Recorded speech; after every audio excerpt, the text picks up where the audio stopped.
আসসালামু আলাইকুম, মাসুদ ম্যাথ কেয়ারে তোমাদেরকে সবাইকে স্বাগতম। আজকে যে টপিকটা নিয়ে কথা বলবো সেটি খুবই গুরুত্বপূর্ণ একটা টপিক। ক্যালকুলাসের মধ্যে এল হপিটালস রুল নামে একটা রুল আছে, যে রুল থেকে প্রতি বছর প্রতিটা ইউনিভার্সিটির ভর্তি পরীক্ষায় 1 মার্ক কমন থাকে। তো এল হপিটালস রুলটা কি? কোনো একটা ফাংশনের মধ্যে যদি লিমিটিং পয়েন্ট বসাই দিয়ে 0/0 আকার অথবা ইনফিনিটিভ আকার আসে, তাহলে এল হপিটালস রুলটা প্রয়োগ করা যাবে। দেখো, এই ফাংশনটার মধ্যে যদি আমরা এক্স এর জায়গায় 2 বসাই দিই, এক্স এর জায়গায় যদি 2 বসাই দেই তাহলে আমাদের 4 - 4 শূন্য আসে। এক্স এর জায়গায় এখানে 2 বসাই দিলে 2 - 2 শূন্য আসে। তাহলে কোনো একটা ফাংশনের মধ্যে যদি লিমিটিং পয়েন্ট বসায় 0/0 আকার অথবা ইনফিনিটিভ আকার আসে, তাহলে এল হপিটালস রুল প্রয়োগ করা যাবে। এল হপিটালস রুলটা কি? এল হপিটালস রুলটা হচ্ছে লব আর হরকে আলাদা আলাদা করে অন্তরীকরণ করতে হবে।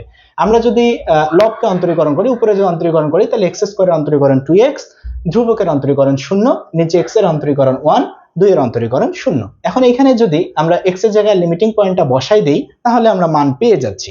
অনুরূপভাবে আরো একটা অঙ্ক আমরা দেখি। এখানে যদি আমরা x এর জায়গায় -2 বসাই দেই, x এর জায়গায় যদি আমরা -2 বসাই দেই তাহলে আমাদের এখানেও 8 -8 + 8 0, -2 + 2 0, এখানেও আমাদের 0/0 আকার আসে। আমরা বলতেছি কোন একটা ফাংশনের মধ্যে লিমিটিং পয়েন্ট বসাই দিয়ে যদি 0/0 আকার অথবা ইনফিনিটিভ আকার আসে, তাহলে এল হপিটালস রুল প্রয়োগ করা যাবে। এল হপিটালস রুলটা হচ্ছে লব আর হরকে আলাদা আলাদা করে অন্তরীকরণ করতে হবে। তাহলে এটা যদি আমরা আলাদা আলাদা করে অন্তরীকরণ করি তাহলে এই দাঁড়াবে, এখানে যদি আমরা x এর জায়গায় -2 বসাই দেই তাহলে আমরা এই অঙ্কের অ্যান্সার পেয়ে যাব। এখন প্রশ্ন হচ্ছে, সবগুলো অঙ্কেই একবার অন্তরীকরণ করে মান বসাই দিলেই কি মান পাওয়া যাবে? এরকমটা নাও হতে পারে, এমন অঙ্ক আসতে পারে। এই অঙ্কটা যদি আমরা লক্ষ্য করি তাহলে এখানে আমরা যদি x এর জায়গায় 0 বসাই তাহলে আমরা দেখি e⁻01 e⁻−01, তাহলে 1 + 1 - 2, উপরে 0 আসে, নিচে x এর জায়গায় 0 বসালে এখানেও 0 আসে। তাহলে এই অঙ্কটাতেও আমাদের 0/0 আকার আসতেছে।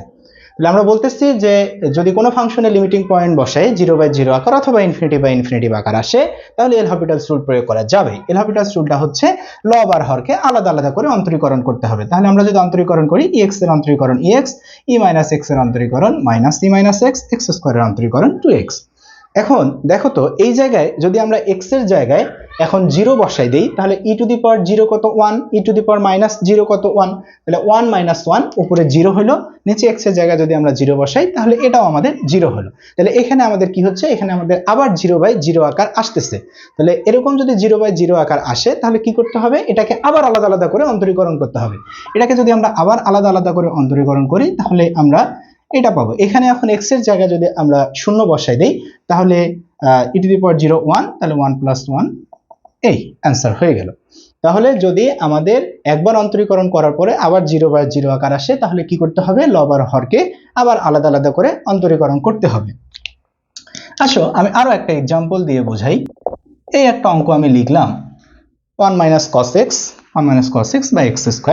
এখানে দেখো তো, এখানে যদি আমরা x এর জায়গায় 0 বসাই দেই তাহলে cos 0 এর মান হচ্ছে কত, 1, তাহলে 1 - 1 কত হয়, 0 হয়। আবার x এর জায়গায় এখানে যদি আমরা 0 বসাই তাহলে এটাও আমাদের 0/0 আকার আসতেছে। তাহলে এখানে এল হপিটালস রুল প্রয়োগ করা যাবে। এল হপিটালস রুলটা কি, আমরা বলতেছি লব আর হরকে আলাদা আলাদা করে অন্তরীকরণ করতে হবে। তাহলে 1 এর অন্তরীকরণ কত, 0, cos x এর অন্তরীকরণ কি হয়, cos x এর অন্তরীকরণ -sin x হয়, তাহলে এটা মাইনাস প্লাস হয়ে গেল, নিচে x স্কয়ারের অন্তরীকরণ হচ্ছে 2x। এখানে এখন আমরা যদি x এর জায়গায় 0 বসাই তাহলে দেখো তো sin 0 কত, 0, x এর জায়গায় যদি এখানে 0 বসাই তাহলে এটাও 0, তাহলে এখানেও 0/0 আকার আসতেছে। তাহলে আমরা কি করব, আবার যদি 0/0 আকার আসে তাহলে এখানে আমরা আবার আলাদা আলাদা করে অন্তরীকরণ করব। তাহলে sin x এর অন্তরীকরণ হচ্ছে cos x আর 2x এর অন্তরীকরণ 2। এখন আমরা এখানে যদি x এর জায়গায় 0 বসাই দেই তাহলে আমরা cos 0 এর মান 1, আমরা অ্যান্সার পেয়ে গেলাম। এখন তোমাদের প্রশ্ন হতে পারে যে ভাই, যতগুলো অঙ্ক করে দিলেন সবগুলাতেই তো 0/0 আকার আসলো, একটাতেও তো ইনফিনিটিভ আকার আসলো না। তো দেখো, ইনফিনিটিভ আকার আসবে এমন কিছু অঙ্ক আমি লিখছি। তো এই অঙ্কটা যদি করতে চাই তাহলে এখানে আমরা এক্স এর জায়গায় যদি আমরা ইনফিনিটি বসাই দেই তাহলে এটা কিন্তু আমাদের ইনফিনিটিভ বাই ইনফিনিটিভ আকার আসবে। যে অঙ্কগুলো লেখা আছে সবগুলো অঙ্কতে আমাদের ইনফিনিটিভ বাই ইনফিনিটিভ আকার আসবে। তো ইনফিনিটিভ বাই ইনফিনিটিভ আকার আসলে এই অঙ্কগুলো কিভাবে করা যাবে? এই অঙ্কগুলো খুবই সহজে করা যাবে এবং আরো খুবই দ্রুত করা যাবে।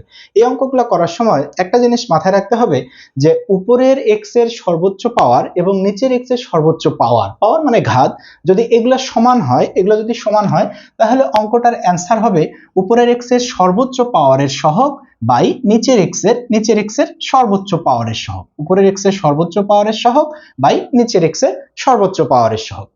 তাহলে এই অঙ্কটার অ্যান্সার কি হবে? এই অঙ্কটাতে উপরের এক্স এর সর্বোচ্চ পাওয়ারের সহগ কত আছে? 1। নিচের এক্স এর সর্বোচ্চ পাওয়ারের সহগ কত আছে? -4। তাহলে এটাই অ্যান্সার হবে। এখন কথা হচ্ছে এখানে একটা জিনিস মাথায় রাখতে হবে, যদি এমন হয় যে উপরের এক্স এর সর্বোচ্চ পাওয়ারের চেয়ে নিচের এক্স এর সর্বোচ্চ পাওয়ারটা বড় আছে, উপরের এক্স এর সর্বোচ্চ পাওয়ারের চেয়ে নিচের এক্স এর সর্বোচ্চ পাওয়ারটা যদি বড় হয় তাহলে এই অঙ্কটা কিছুই করতে হবে না, এই অঙ্কটার অ্যান্সার হবে 0। এই অঙ্কটার অ্যান্সার হবে 0। আবার এমন যদি হয় যে উপরের এক্স এর সর্বোচ্চ পাওয়ার নিচের এক্স এর সর্বোচ্চ পাওয়ারের চেয়ে বড় আছে, অথবা উপরের এক্স এর সর্বোচ্চ পাওয়ার নিচের এক্স এর সর্বোচ্চ পাওয়ার ছোট, এরকম যদি হয় তাহলে সেই অঙ্কটার অ্যান্সার হবে ইনফিনিটি। আরো একবার বলি, আমি বলতেছি যে লিমিট যদি ইনফিনিটি থাকে তাহলে কি হবে? তাহলে উপরের এক্স এর সর্বোচ্চ পাওয়ারের সহগ এবং নিচের এক্স এর সর্বোচ্চ পাওয়ারের সহগ অ্যান্সার হবে। উপরের এক্স এর সর্বোচ্চ পাওয়ারের সহগ নিচের এক্স এর সর্বোচ্চ পাওয়ারের সহগ অ্যান্সার হবে। তবে মনে রাখতে হবে যদি উপরের এক্স এর সর্বোচ্চ পাওয়ারের চেয়ে নিচের এক্স এর সর্বোচ্চ পাওয়ারটা বড় হয় তাহলে অ্যান্সার হবে 0, আর যদি উপরের এক্স এর সর্বোচ্চ পাওয়ারের চেয়ে নিচের এক্স এর সর্বোচ্চ পাওয়ারটা ছোট হয় তাহলে অ্যান্সার হবে ইনফিনিটি। তো এই ছিল আমাদের এল হপিটালস রুল নিয়ে আয়োজন। আশা করি তোমরা বুঝতে পারছো, আর তোমরা বুঝতে পারলেই আমার পরিশ্রম সার্থক। আমি মাসুদ রানা, পড়াই না শেখাই, জ্ঞানের আলো ছড়াই।